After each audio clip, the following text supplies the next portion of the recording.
You are now live with me, G3, and tonight we are going to talk about a topic that I know nothing about or very little about sports. And we are going to have three very sexy sportsmen to talk about their respective sports.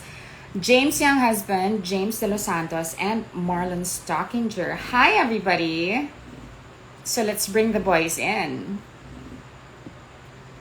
Oh wait, before that, I want to thank my sponsors. I want to thank Evian, my water sponsor. I want to thank Swatch PH for my timepieces on the show.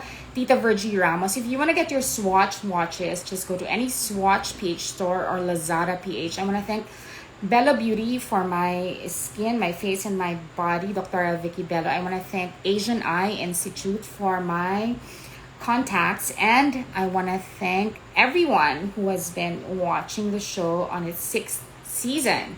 So let's bring the boys in. I see Marlon. Okay, game. First, we have a champion, a race car champion, Mr. Marlon Stockinger. Hi. Hello. Hi. Can you please teach me how Can you to hear? pronounce your last name properly? Oh, you said it perfectly fine. Stockinger is Stockinger. the correct way. Yes. That's perfect. Wait, let's bring in James and the two Jameses. James Sige. Younghusband, live from the UK.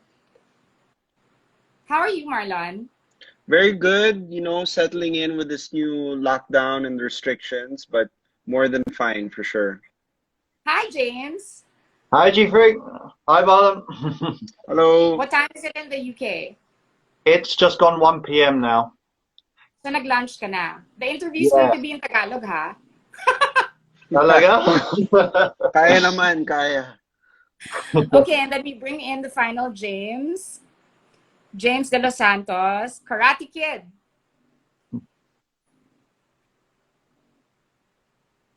How are you guys? I'm doing good. James Delos Santos, Karate Kid. Hi, Hi, guys. good evening. Hi, guys. Hi, man. Do you guys know each other na? Met a few times. Yeah, Met a few times. I know James. Obviously, I follow football as well. And then I don't think we've been officially introduced, so I'm Marlon, by the way. That's Oh, Marlon. hi, Marlon. Hi, Hi. James. Yeah, it's the Hi, first time for me to be meeting you guys here. guys. James De Los Santos has 30 gold medals as of last count. Tama ba? 30? 30? Yes, Correct. yes. Congratulations. Thank you. Thank you. I appreciate it. So karate has been declared an Olympic sport as of the last Olympics, as of Tokyo 2020. How do you feel about karate being an official Olympic sport?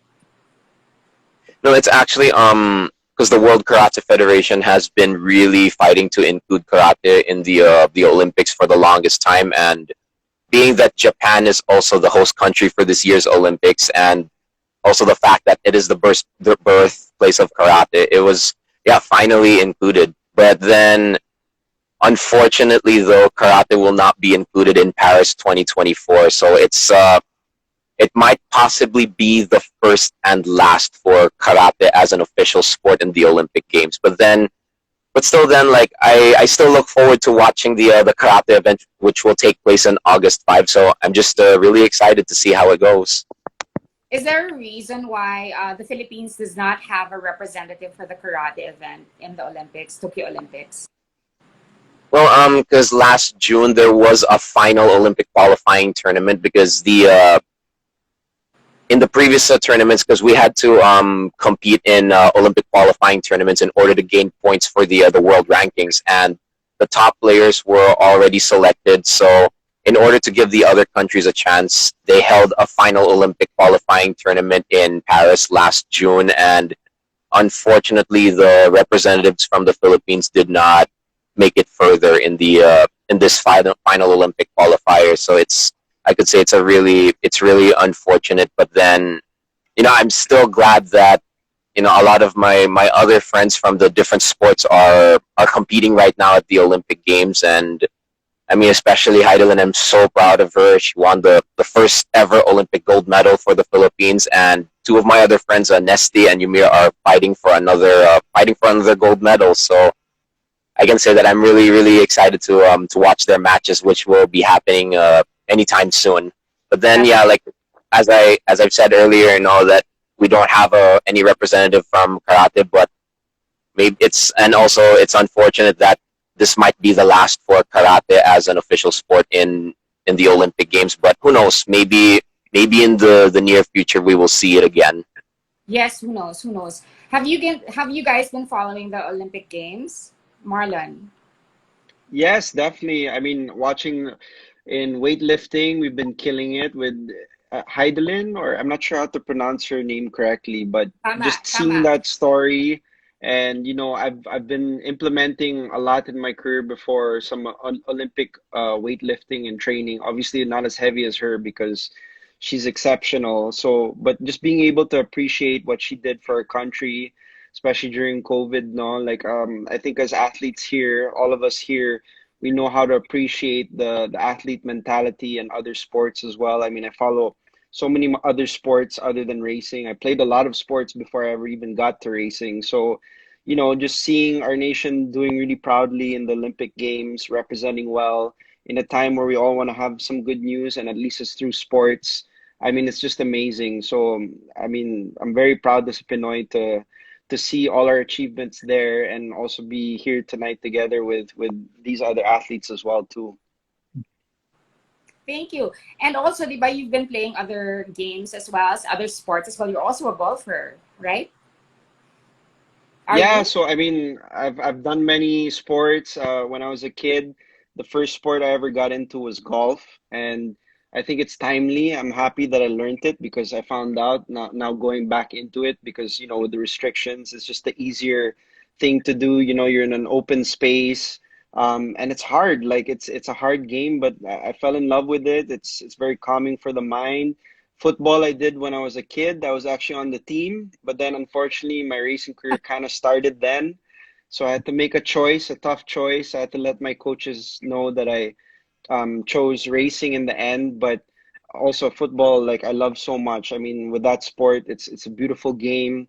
Understanding like the players' positions, watching the leagues as well, and seeing what James and his brother Philip have done here for the country in terms of representing the ASCALs as well, and like bring all the football academies too. Like it's been amazing. So I think we're more built for sports like football or racing. I know the boys here maybe are a bit taller, but it's definitely it's definitely something I've always admired from the sidelines, even though my main focus was always in motorsport.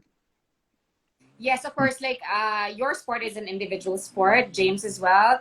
Kata is an individual sport, but James, young husband, has been Mhm. involved with the team sport for the longest time, playing for the Ascals from 2005 to 2020. That's a very expansive, Wow, time good frame of good his knowledge, GP. Good career. knowledge. 2005. Yeah. Making me feel a bit old now. We're just more Yeah. experienced. Cheers, man. Hmm. Cheers. Um, yeah, it's been great to follow, like the with this current, well, still going on, of course, with the pandemic, and last year all sports being cancelled, the Olympics, and then we had the Euros last month, and it was just great to have the entertainment back, and then people coming together and sharing these sports. And then now we have, actually, I've last year during the pandemic, I got more into F1. Marlon, so yeah, I was following the Drive to Survive series, and that helped me get more knowledgeable with Formula One. And yeah, I was following the race yesterday, so that was a kind of a positive with the lockdown last year, getting to watch all those TV shows on Netflix. But yeah, it's great to have sports back and following the Olympics. And yeah, I've been following as much sports. I've got it on the TV now, right next to me on BBC.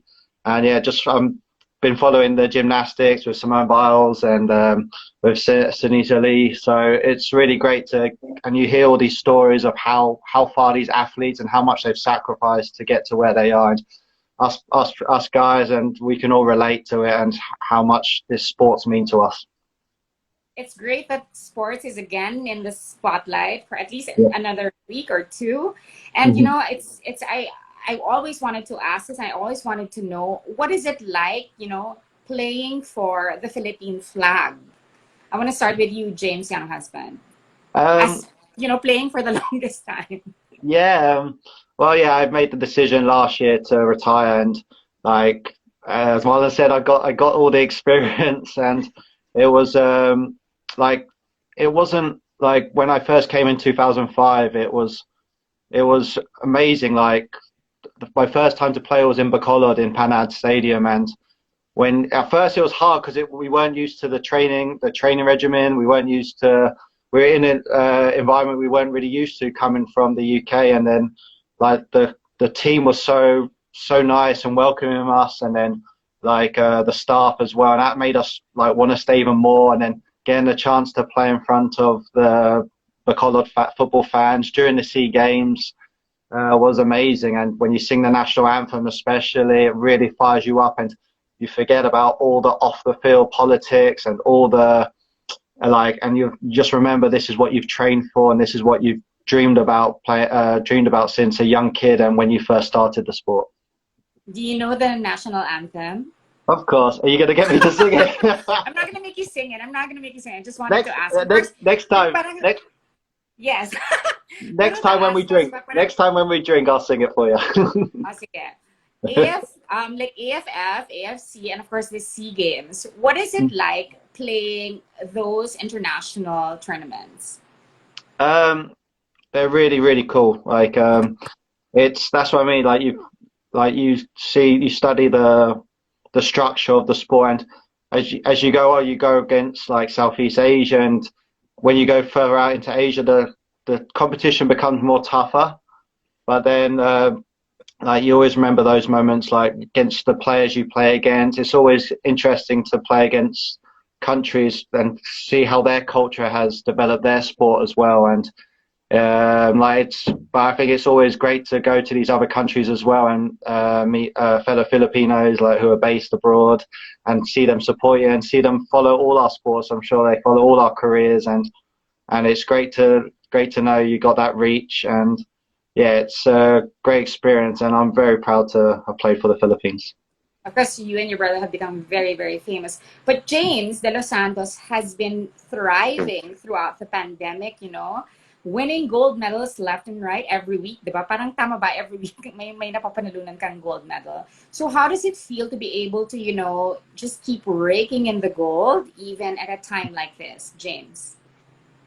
Well, it really all comes down to just really really loving your sport. Because ever since the pandemic started, I decided to get back into training, but then the cabin fever started. It started hitting all of us. So I was also kind of thinking to myself like, okay, what's there to look forward to? Why am I still training? And then I saw a friend of mine from the U.S. national team. He competed in his first virtual kata tournament last year, and then that's what got me curious. I was like thinking, okay, so how do these virtual tournaments work? And then it just so happened one of my former teammates sent me an invitation to the Palestine International Cup. That was my very first Wow. one. So yeah, I was like thinking, you know what, this is a new concept of competition. Why not just give it a try? And then I just submitted my video on the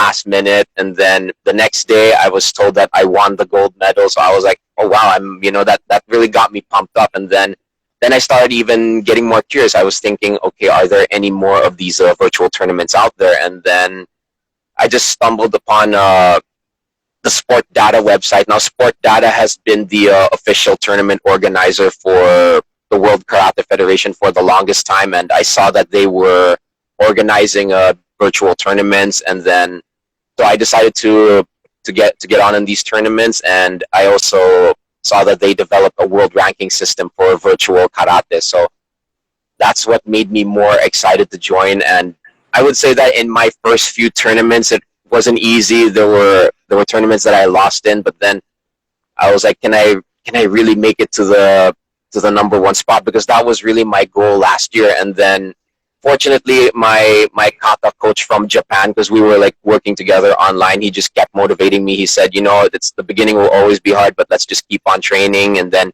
so we just kept training, and then later on we started seeing results. I started winning, and then that just got me more motivated. And then by October last year, that's when I finally secured the world number one spot. And you know, like people have been asking me, okay, so like what's your goal next? Are you done now? Like, are you satisfied? I'm like, no, I'm not. I still want to continue competing in more tournaments, because you know that's the thing with these virtual tournaments, because I've been joining tournaments every week and almost every day. I think there was even at one point in November there were 12 tournaments, and I decided to join all of them. And it was a very tiresome process. There were days where I had to do 3 tournaments in one day, but then you know I was so exhausted, and I was like, no, you know what? I'm still gonna go through with it. Pero, di ba routine? And then It's something that you practice. It's a routine that you practice. Am I right? oh yes it is. Because with kata competition, all your routines are basically fixed since the very beginning. So yeah, like I just had to keep on repeating and repeating until you know like I saw more improvement in my performance, and that's what really got me motivated. The virtual tournaments itself, it's something that it gives me something to look forward to. Like it's always on my mind that okay, I'm not just training, I'm actually preparing for the next competition. And what what makes it more exciting is that there's tournaments, like tournament after tournament and after tournament. Like people have been asking me, are you gonna take a break? And I'm like, no, I'm not going to. Yeah. That's just really that's the mentality that I developed. Yeah, keep winning the goal. My dog is snoring, so if you can hear him, it's my dog. Marlon, the comments. Marlon, you're so good looking. Marlon, ang guwapo mo. Does that ever get in the way of, you know, being respected as a sportsman when you're seen as somebody who's very good looking? Na parang you're a poster boy. More than your skill, you're noticed for your good looks and your body. Definitely gets in the way. I mean, it made me so much. No, I'm kidding. Of course not. Well, you can't really tell because we wear our racing helmets when we drive, no? So I guess I kind of get away with that. And there's definitely like a lot better, beautiful games, I think, like football as well. But that's really just a sort of stereotype, I think, you know. I mean, of course, we're athletic, of course, we have to keep fit and shape and everything, but I think more than anything, all of us in this room here would rather be recognized for our achievements and how much we dedicated our lives to the sports we've chosen. And you can see the accolades where we're, you know, achieving, winning tournaments, the like football being bigger. I think racing is also coming along the way. The Olympics, what Manny did with boxing. I think Mm. regardless of how you look, what your personality is, what your sexual orientation is, I don't think any of those things should matter, you know? And it's really like your passion, your talent in the sport, shining through, representing in the country. That's really what always mattered to me the most. And yeah, I mean, Yeah. I understand, obviously, yes, I mean, sports, still theater. It's like what people want to watch, you know, like before there were gladiators, now we have all these sports and everything. And there's a show business side to it, and you do play to the crowd and entertainment. But at the end of the day, we're athletes and just normal people. So I never really thought of that, honestly. Not just athletes, but champions. You were a champion in 2006, in 2007, 2008. I remember watching a news bit on the evening news about you, and I'm like, who is this guy? He's bringing honor the country. But your sport is a very expensive sport, right? I mean, it's not for everyone. For someone who is, you know, like has a dream for speed and really doesn't have the means, what advice can you give to that person? Well, I think my best advice right now is you can be a bit more optimistic. When I started racing, budgets were always like the main thing, you know, whether you're lucky enough to have the support of your family or you can continue on if you get sponsors or if you're really Mm. good enough, you get signed to a racing team. And I kind of had like the makings of all of that to get where I did, you know, by able to compete in Europe or, you know, winning the race in Monaco and then like getting signed by Lotus the very next Wow. day because I won the race. So things fell into place that came from a lot of sacrifice, hard work, my family allowing me to do a dangerous job basically, but they believed in Ooh. me. And yeah, there's certain restrictions. Obviously, with racing, there's like in any sport, there's a bit of politics, there's a bit of, budget restrictions and all these things. But at the end of the day, we achieved a lot. And I think now, especially during this time, with COVID, as much as everyone's been affected, whether you're in business, sports, as an athlete, a person, whatever industry you're in, it all hit us hard. But it's a good time to look for opportunity. And one of the saving graces for racing was that esports really came to the forefront. Mm. And having said that, I think it's a new way that kids can get or learn the sport more, without having to pay an expensive day at the track. And it is getting cheaper, but it's with esports and racing games, it's the only genre in gaming in which you can translate talent from virtual to reality. So if you're good enough in the game, basically, and you're doing the same movements with the steering wheel, like I have a rig here also. It's how I keep sharp, honestly.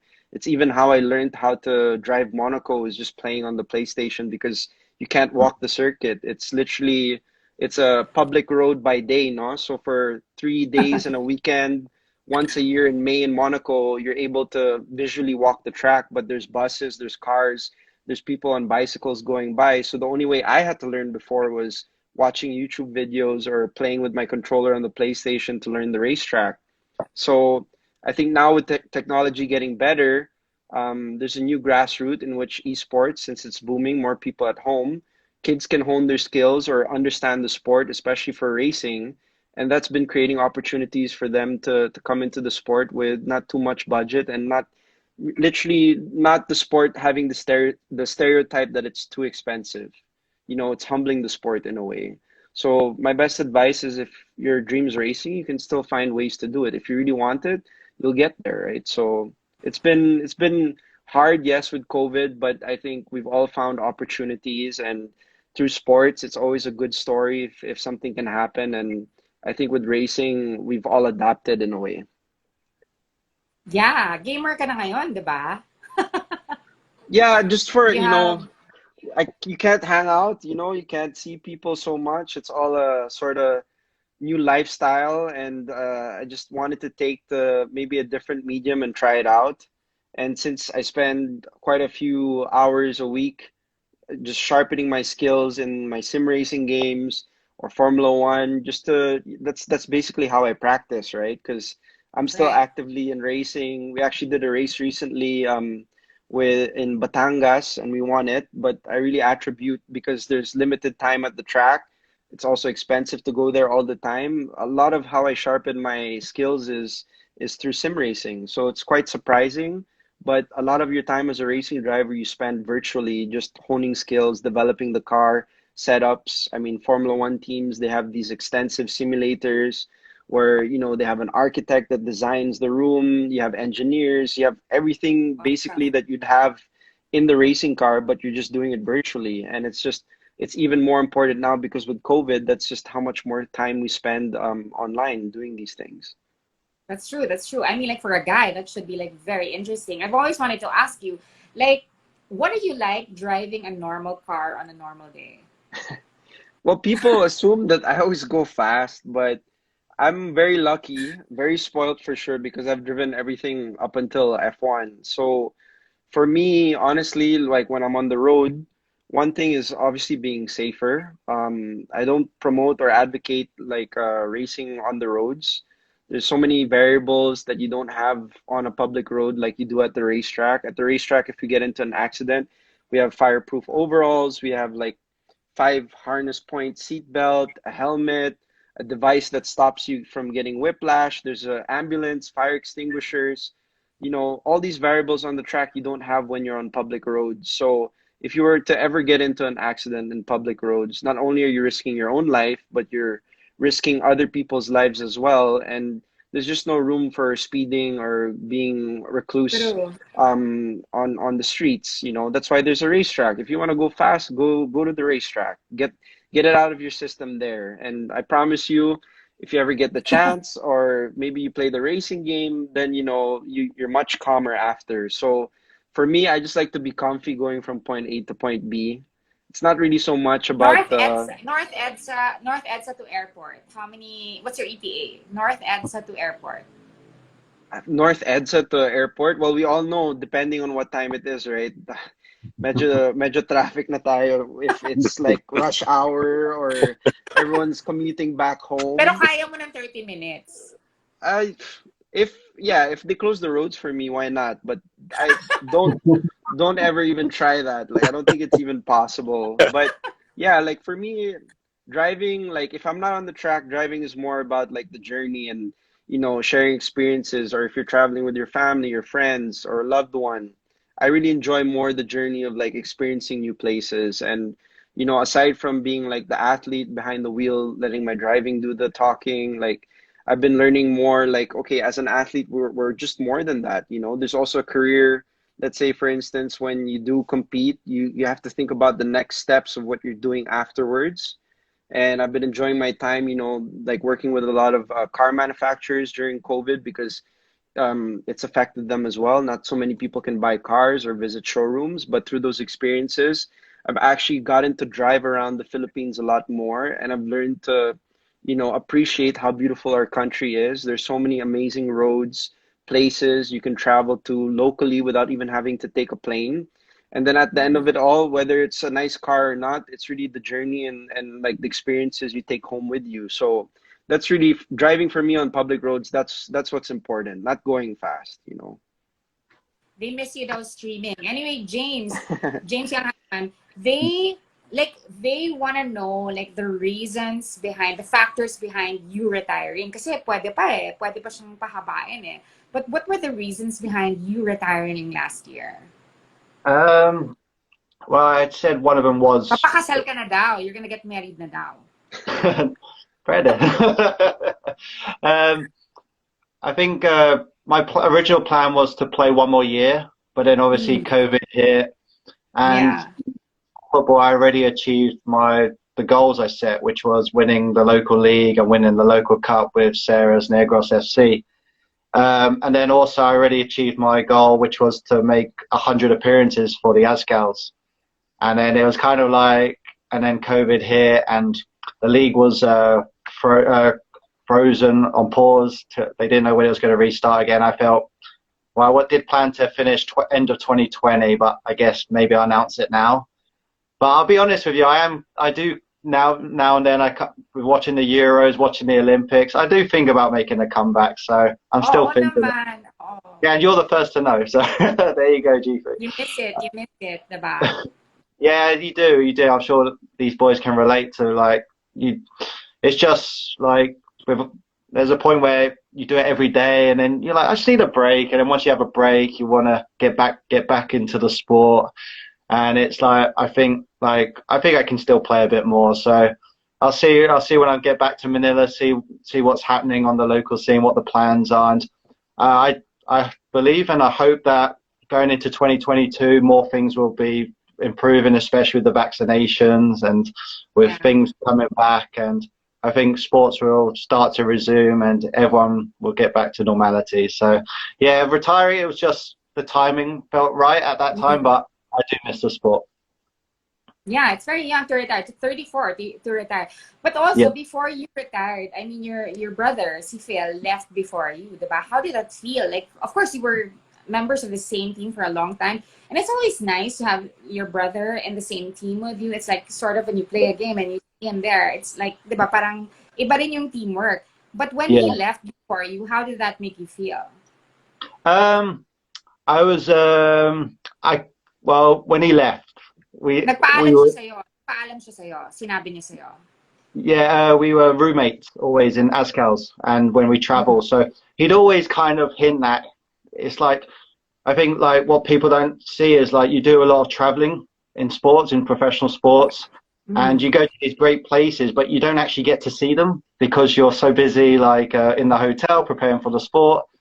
And obviously, my brother, he met his wife and he got married, and Yeah, he was in that stage of life where he wanted to just stay put and spend as much time as possible with his family. So I think him retiring early, that was his decision because based on the lifestyle and what he was looking towards settling down with a family. So, but of course, yeah, when he left, it was very hard. But it's the good thing was he still supported me. He came to he came to some of my games and watched me win the cup game with Sarah's in the last in 2019.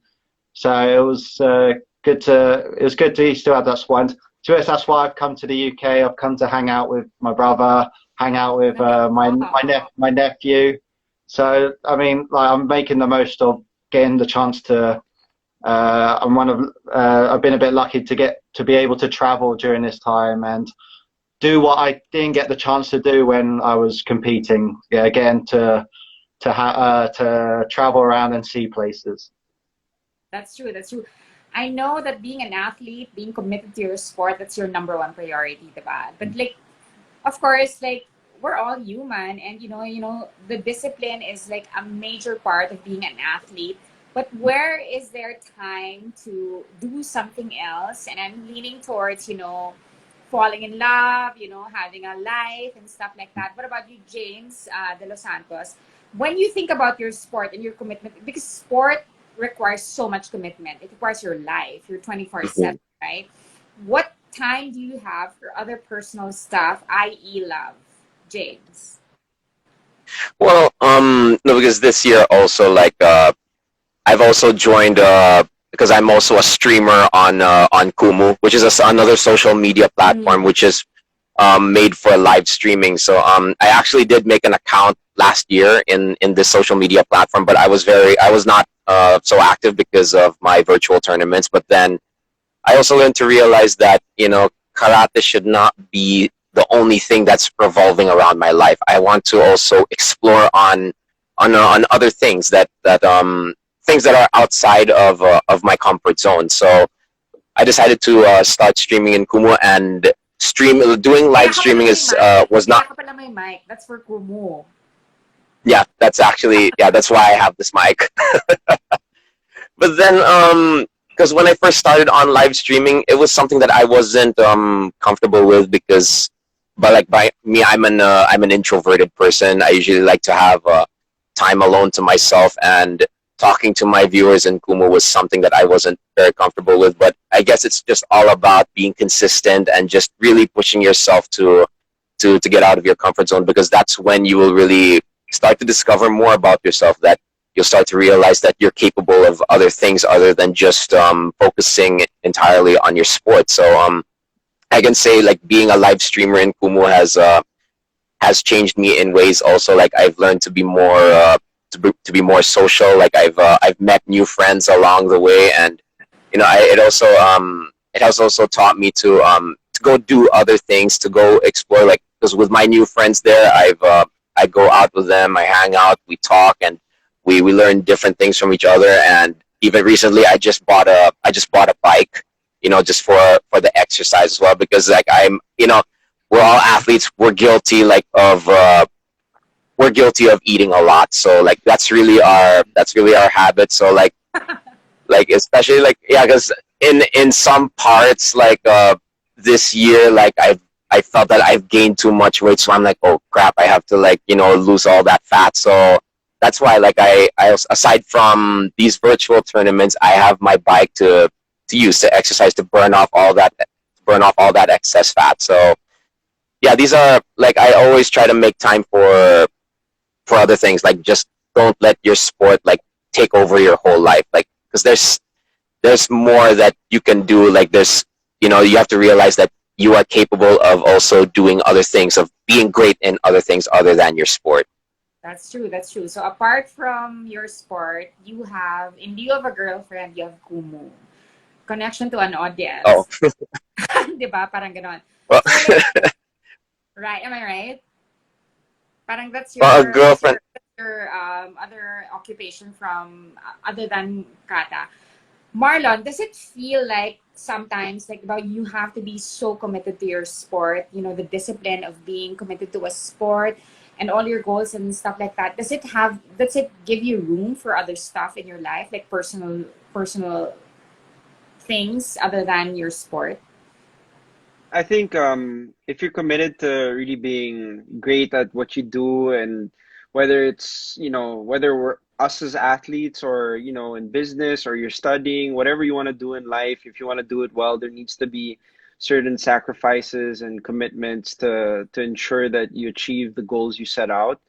But it's still also important, I've reached a lot of points in my career where I get burnt out, either from overtraining, or maybe just being too focused on a race. And then sometimes there's that point where you have to just understand, like, I should trust in my abilities, like what I'm capable of, and not, put too much weight on yourself. And I'm sure the other guys here understand that pressure, because they've competed at the highest level. They've represented the Philippines, Mm. and that's like a unspoken pressure, and you live with it, you sleep with it, you wake up every day thinking about it, and when you go into your respective sports. But it's still very, very important to have a balance. Mm. There should always be a period where you can decompress, not forget your friends, your family, loved ones. Just it's really important, I think, to just be a normal person as well. It's so difficult always being this high pressure situation, focused on one goal. And okay, you understand what sacrifices you're willing to make, but you can't forget like all the other parts of your life too, no? So I think with COVID happening also, I think I've learned a lot. I think now, where before maybe in any other setting, we'd maybe all see each other out sociably and then have like a quick chat. But look what it's doing also, the opposite. We're actually sitting talking about what we do, having a more meaningful conversation. So I've learned a lot about just being a bit more open, talking to people, sharing the experiences, sharing the fact that, we're not, just because we perform at a high level in our respective sports doesn't mean we're superheroes also. We have feelings, we feel things, we go through the motions May just like feelings. anyone else. Yeah, but it's just part of being human. You're not any more special, right? So that's kind of like what I've just done with myself when it comes to my approach in racing. And with, the more experience, not being older, just being more experienced in my field, I've just learned to, have a better process, a better mental state. As much as we have to focus on fitness, that's our job. So that's a given. But what I've learned to really appreciate more is like the mentality, how you approach things. Your mind's really the strongest tool or muscle in your body, So that I really valued, and I learned to apply that accordingly with racing. That's true. That's true. Like racing being an individual sport, and the pandemic making us realize that, parang we are forced to look at ourselves, look at our lives, and individually, di ba, we assess what our lives are at. And sometimes, di ba, we think na parang it's better if we have somebody with us sharing, our daily lives. And I think what I'm getting at is, I don't know if everyone is single. I don't know if everyone is attached here in this room. But in the pandemic, di ba, parang there are things that, that make life easier if we're with somebody. So, do you think that, in the span of like more than a year now, I mean, there have been a lot of couples, whether athletes or not, parang spending their time with somebody or spending their time alone. What do you think is better? I'm going to start with Marlon again. Like, I think being, it's so the question is, what's better, spending time alone or with somebody? yeah, if you're an athlete, syempre, di ba, parang you're focused on all of your sports goals and everything, or like having somebody Yeah. there to sort of support you and inspire you and stuff like that. Well, I mean, the best thing I've always had was really a supportive family. I have two siblings as well. So them alone, like they give me all the motivation I need. My siblings are both younger too. I mean, aside from that, then it's my dog Bruce. It's kept me company during the lonely times, during the lockdown, right? For my lonely And then that's just, times. I think, yeah, given, like, I think everyone feels it, right, with COVID and like what's been going on. We're more sheltered now. We have to like stay in certain places. It's restrictive with the movements. Like to see your friend just for a coffee, there's a whole process. You put the face shield on, the face mask. traveling through in between like different parts of NCR, like there's checkpoints. So it's not like we, I mean, everyone knows this. It's definitely a new normal. Good thing this Mm. happened with technology now, being where it's at, like with all these apps, we can all like have these conference calls, Zooms, Skype, whatever app you use, you can stay in touch.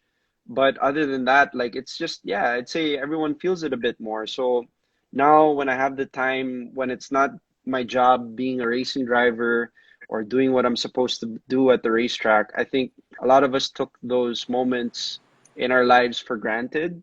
And as much as COVID is shitty, honestly, like we all hate it, it's made us learn a lot of new values and things in regards to how we live our lives and like who we should keep close to us for sure. And definitely, I'll be the first to admit it. I took for granted all my close friends and family, like when I was just focused on racing. So, and now Mm. I feel a lot closer to all of them because of it. I wish COVID didn't have to be the main reason, but it's a good thing. So moving forward, you really, a lot of the things you took for granted, the freedom, movement, just being around, being out, just seeing someone very easily, now you value that time a lot more. So I think, I've learned a lot of good things, at least during the pandemic too. That's true. Removed of everything you know now, what is essential, what you need in your life. See, James, kasi I'm not sure, kasi di ba you have a girlfriend? Tama ba, James? Which James? You're Yeah, James. which one? Yeah, me. Yeah, I have a girlfriend at the And you've moment. been able to travel. So how has that been for you, like in terms of your setup? Yeah, it was good. She originally is based in the US, so I got to go to the US, see where she grew up, and see the soccer scene over there. But yeah, 100% agree with Marlon. I think, yeah, this pandemic, it's taught us how important socializing is, being like connecting with people, and I have now more understanding the likes of Will Smith and I Am Legend, how he was, and how like Super prison cute. in prison movies where they're told their punishment is to go in solitaire, and like I'm like, that doesn't seem so bad before, but now it's like, oh my gosh, that's terrible. Like, so yeah, it's been important to have people you can talk to during this time and connect with, and like especially we've seen lately the ones making the headlines with the gymnast Simone Biles, how she's dealing with mental health, and also the tennis player. It's like it's before it wasn't because people would get on like do their usual routine, but during this pandemic, it's so important how it affects mental people mentally. So it's great that if you have someone you can talk to and someone you can see, and like with everything in sports, it's all about balance. I think if you see someone all the time, you may need a little break, maybe a few hours away from each other to miss each other and to miss your loved ones. It's all about balance. That's true. That's true. And with sports having more attention now in the Philippines more than ever, a lot of Mhm. the youth, have been dreaming and want because of all the prizes and the recognition and the accolades. Our athletes have been getting, specifically Heidelin. She has been getting a lot of attention, deservedly, deservedly. Yeah. A lot of our youth, Filipino Mhm. youth, whether Filipino or like half Filipino and half another ethnicity, they have been wanting to pursue or maybe considering a life in sports, a commitment to sports. I mean, like for you three that are champion athletes that have represented the Philippines very well and come home with honor for the country. I guess as a last question, what is the one advice that you would give all of our aspiring athletes? And like in terms of like because we have a whole lot of like in terms of the spectrum, the number of sports that we have apart from basketball. I think everyone here is very aware that basketball is such a popular sport in the Philippines, and the three of you have made it clear that there is more sports apart from basketball that need attention. What is the one advice that you can give, all of our youth that want to get into sports, want to go after, the life of an athlete, the discipline of the life of an athlete, and maybe the dreams of an athlete? I want to start with James Delos Santos. What is that one advice being a 30-time gold winner? Well, I would say that if you can achieve anything that you want in life if you really set your mind into it. I mean, there's, if in any sport, there are always going to be challenges along the road. It's just really all about being persistent and really working hard. Like, all of us here, like, we weren't champions in the very beginning. We all had to struggle. We all had to face challenges to get to get to the top. And it's just really, yeah, all about developing a strong mindset, and also being confident in yourself and telling yourself that no matter what challenges that you go through, then you can make it through. Like, even that, like, when, especially like when the pandemic happened, everybody thought that, oh wow, like, the economy is going down and all that. But I thought to myself, ever since I started these virtual tournaments, that no matter the situation you're in, whether good or bad, there is always an opportunity. You just have to really go out there and find it. Like, and in the beginning, I thought the pandemic would make it even more difficult for me. But wow, these virtual tournaments, I was not even expecting it, and I just jumped at the opportunity and make something out of it. If an 18-year-old beautiful girl wants to be a champion in kata and comes to you and says, James, I want to be a gold medalist, how can you help me? What would you tell her? No, I would tell her that, yeah. Well, I would say to her that, if you have goals, write them down, and then plaster it somewhere where you can see it. And every time you're always feeling down, that you're losing confidence in yourself, always look at your goals, and that there is a motivation to keep you going, despite all the challenges that are ahead. Because eventually these challenges in life will make you a lot stronger. It really all depends on how you take it. So, like, if you get hit, if you fail, get back up and try again, because eventually you will get to your goal. I have been through a lot of challenges through these tournaments. I've had to face players and lose to these players who were a lot better than me, but that made me think, okay, I have to go back to the drawing board, and I have to see where I went wrong, on where I can improve. And I always set on my goal, okay, I'm going to beat this player one way or another. Eventually I will get to him, and it happened. It's also all about the right mindset. If you believe that you can do it, you'll achieve it. True, 100%.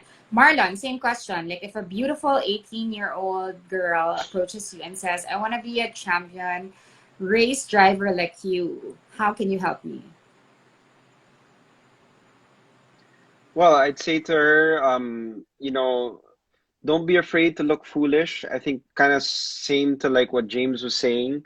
It's in defeat, it's in the struggle, it's in just experiencing and trying to, attempt to be great at something in which you learn the most. I'd rather be foolish in any endeavor I do and learn from those experiences so I know I'd get better. And also at the end of the day, and it's maybe a bit technical, but a car, an engine doesn't know if you're a girl or a boy or whatever orientation you have. You can be just as fast as the guys you see in Formula One, and you have every chance you can get to also make your dreams come true. Who's your racing hero? My racing hero, that would have to be my dad, because my dad was the one who brought me into the sport.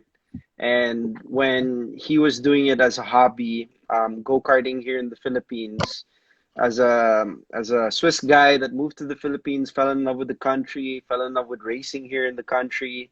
If it wasn't for him, I wouldn't be where I am today. I wouldn't have won the races I've won. I wouldn't have achieved getting to Monaco, experiencing, driving a Formula One car, bring the F1 car here. My family, my father, most importantly, he's my racing hero, because he just made me realize, like, hey, I can try something new, and oh, I'm good at it. And suddenly you find a passion and a love. And it's very hard in life sometimes. It's easy to get lost and not know what you're doing, but like I said, it's okay to be foolish and try and experience new things. I mean, even during COVID, like, I've been trying to do yoga or different forms of workout just to expand my mind, and just know that, like, you can always do something, achieve things, whether you think it was impossible or not.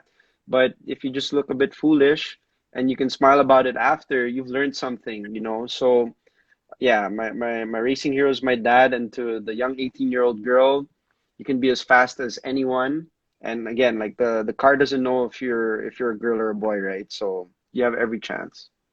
My father is my hero, and the guy said Marlon is my hero.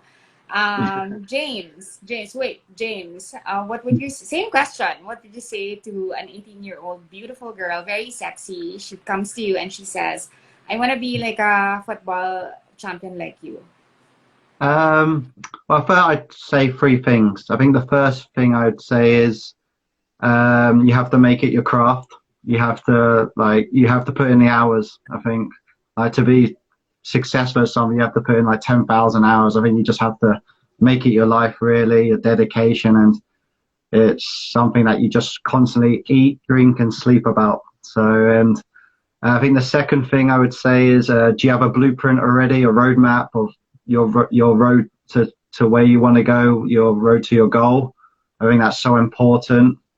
And then the last thing I would say is the most important, I actually think, is you have to maintain your enjoyment for the sport. You have to make because it won't last long if you're doing something you don't enjoy, and it always has to be fun. And I think that's the thing I've learned being like a coach. Like kids, they always want to keep doing the sport as long as it's fun. When it becomes too serious, that's when they start questioning it. So yeah, I mean, just maintaining that fun level, and in remembering why you first got into the sport and why you want to do it. That's great. That's great. Thank you guys for all your advice. I mean, we're gunning for 2 more golds at least. Like, do you want to wish our athletes good luck? I mean, like, and for the rest of the Olympics? Yeah, definitely. I mean, we're all proud Pinoys here. We've represented our countries, and just to see all the Pinoy athletes, you know, do well in their respective sports, Ang I galing. can say as a proud kababayan, like there's nothing more inspiring to see. It even inspires me, even for as long as I've been in my sport. And anytime you hear the Lupang Hinirang playing, like after you win like a gold medal, or if it's winning a race, or you score the goal, or you represent your country, I think we're all proud here and united for sure. That's true. James Delos Santos. 2 more golds Well, to the for what? Olympians, yep, 2 more golds. I mean, I would like to say, yeah, like to Heidi, like really congrats on becoming the first ever Olympic gold medalist for our country. And I really want to thank you and Coach Julius for stopping me from quitting my sport and really telling me to just continue train and make something out of it. And because with the achievement that I've made so far, I owe a part of that to the both of you, and I really thank you for that. And to Nesty, to Yumir, go for the gold. Like, you know, Yeah. remember, you guys are in the Olympics. You both are assured of a medal. So like, don't put so much pressure on yourself. Just really enjoy the moment. You guys are assured of an Olympic medal already, but still, EJ no pa. pressure. But go for Oh, the gold. And also to EJ, to Kaloy, like, and to all the other athletes who are still competing in the Olympic Games. I really wish all of you the best of luck, guys. Really, and I'm praying for more, like for just more than 3 golds. and James as the senior athlete in the room. Me? um, Experience. It's experience. cheers, man. No, Oh, Experience, man. veteran.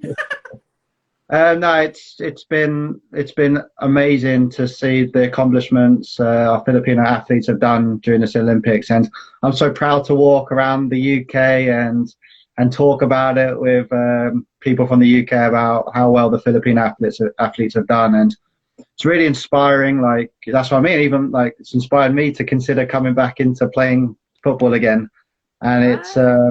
it's great that like it's great to see how much media coverage has been covered about it all, and seeing all the rewards our athletes are getting, and it just shows how much how good it is that you invest in yourself, and it's I hope this definitely will inspire more kids to get into sports, and how good it is on your life, and also like it's you see all this stuff in the media, but I think what you don't see is how hard these athletes work to get to where they are, and I think that's just like the massive respect to all the guys, all the athletes working, and all the accomplishments they've made, and I'm so proud to be Filipino. Nakaka-proud. Like, sports is one thing that makes us really, truly proud of being a Filipino. And I thank you guys for like shedding light and giving enlightenment and encouragement to all our future athletes. You have paved the way in some way. You have, created a path in your individual respective sports. And thank you for giving us all the time and the wisdom tonight about sharing all of your experiences and achievements in your particular sport. I want to thank Mateo Godicelli for helping coordinate with Marlon. Marlon, who's a better racer, you or Mateo? He only raced toys. So I don't know what he's thinking. I most probably even cook better pasta than him. Sarah's really the one who's the better cook. That's the truth. Make sure you tell Matt that. Thank you, Macho. Thank you, Macho. Thank you, guys. Thank you so much. Thank you, James. Thank you, guys. Thank you so much for having me. We're just Thank you, all guys. looking for Thank you 2 so more much. goals, and we thank you for the pride that you have brought to the country. I thank you for the time that you have given me tonight. You are amazing. You are awesome. And I hope a lot of people are inspired to take up sports because of the three of you. Thank you so much. Good night. Good night. Thank you. Thank Bye, you. guys. Good night. Stay safe, everyone.